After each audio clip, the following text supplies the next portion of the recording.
আসন্ন বিধানসভার নির্বাচনী রণকৌশল সাজাতে ভরতপুরে তৃণমূল এক কর্মী সভার আয়োজন করা হয়। মঙ্গলবার সন্ধ্যায় ভরতপুরের একটি বেসরকারি অনুষ্ঠান বাড়িতে 69 নম্বর ভরতপুর বিধানসভা কেন্দ্রের তৃণমূল প্রার্থী মুস্তাফিজুর রহমানের সমর্থনে এক বর্ণাঢ্য কর্মী সভার আয়োজন করা হয়। এদিন প্রার্থীর আগমনের আগে অনুষ্ঠান চত্বরে তৃণমূলের এক গুচ্ছ প্রাক্তন পদাধিকারী ও অসংখ্য কর্মী সমর্থকের উপস্থিতিতে উন্মাদনা ছিল চোখে পড়ার মতো। মুস্তাফিজুর রহমান সভাস্থলে পৌঁছানো মাত্রই জয়ধ্বনি ও স্লোগানে মুখরিত হয়ে ওঠে গোটা এলাকা। এরপর শুরু হয় আনুষ্ঠানিক বরণ পর্ব, যেখানে প্রার্থীকে সংবর্ধনা জানান ভরতপুর এক ব্লকের প্রাক্তন তৃণমূল সভাপতি নুর আলম।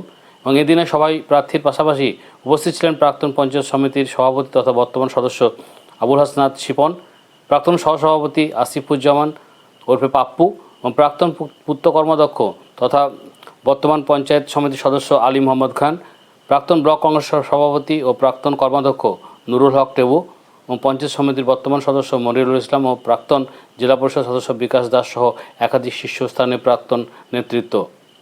সংবাদ মাধ্যমের মুখোমুখি হয়ে প্রার্থী মুস্তাফিজুর রহমান জানান, আসন্ন নির্বাচনকে পাখির চোখ করে কর্মীদের সঙ্গে নিবিড় জনসংযোগ গড়ে তোলা এবং জয়ের রণকৌশল স্থির করা ছিল এই সভার মূল লক্ষ্য। বিষয় হচ্ছে একটা নির্বাচন, বিধানসভা নির্বাচন, যেটা রাজ্যের পরিপ্রেক্ষিতে সবচেয়ে বৃহৎ একটা নির্বাচন। সেই নির্বাচনে আমাদের সকলের প্রিয় নেত্রী মমতা বন্দ্যোপাধ্যায়কে চতুর্থবারের মতো পুনরায় মুখ্যমন্ত্রী পদে অধিষ্ঠিত করার লক্ষ্যেই আমাদের এই প্রয়াস। আজকে ভোট প্রক্রিয়াতে আমাদের অনেক রণনীতি নিতেই হয়, অনেক রণকৌশল নিতেই হয়। আজ সকাল 8টা থেকে আমি যেমন ভরতপুর 2 নম্বর ব্লকে শালুক গ্রাম পঞ্চায়েতে সকাল থেকে ডোর টু ডোর ক্যাম্পেনিংয়ের মধ্যে ছিলাম। ঠিক সেই ক্যাম্পেনিং সেরেই আমি আজকে এই অনুষ্ঠান বাড়িতে উপস্থিত হয়েছি। আমার ভরতপুরের আপামর যে যুব শক্তি, ছাত্র যুব এবং সেই সঙ্গে সঙ্গে অনেক ত্রিস্তর পঞ্চায়েতের অনেক মেম্বাররা আছেন, তাদের সঙ্গে আগামী যে 23শে এপ্রিল নির্বাচনের দিন আসে, সেই নির্বাচনের কীভাবে রণকৌশল তৈরি করা যায় না যায়, সেই জন্যই আজকে আমাদের এই রুদ্ধদ্বার একটা বৈঠকের আয়োজন করা হয়েছে। আগামীকালকে মুখ্যমন্ত্রী আসছেন বড়ুয়ায়, আপনার পক্ষ থেকে কতগুলো কর্মী সমর্থক যাবে?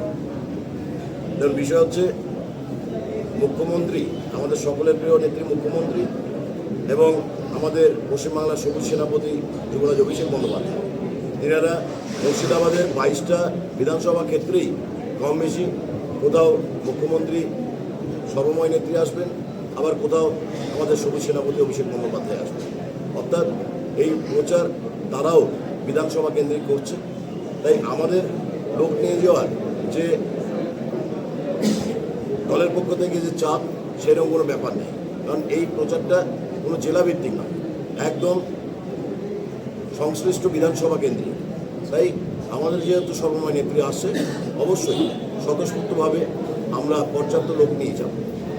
ভরতপুর বিধানসভাতে মুখ্যমন্ত্রী কিংবা অভিষেক বন্দ্যোপাধ্যায় আসবেন কিনা প্রচারে? আমাদেরও বিশ্বাস যে ভরতপুর বিধানসভা তৃণমূল কংগ্রেসের একটা শক্ত মাটি। এখানে আমাদের দলের পক্ষ থেকেও তারা সুনিশ্চিত আছে যে এই বিধানসভায় তৃণমূল কংগ্রেসের জয় সুনিশ্চিত। তাই সেই জয়টাকে আরও উচ্চমার্গে নিয়ে যাওয়ার লক্ষ্যে হয় আমাদের সর্বময় নেত্রী মমতা বন্দ্যোপাধ্যায় কিংবা আমাদের সকলের প্রিয় সবুজ সেনাপতি নবজোয়ারের নায়ক অভিষেক বন্দ্যোপাধ্যায়, দুইজনের মধ্যে যে কেউ একজন ঠিক নির্বাচনের আগে কোনো না কোনো দিন আসবে, আপনারা জানতে পারবেন।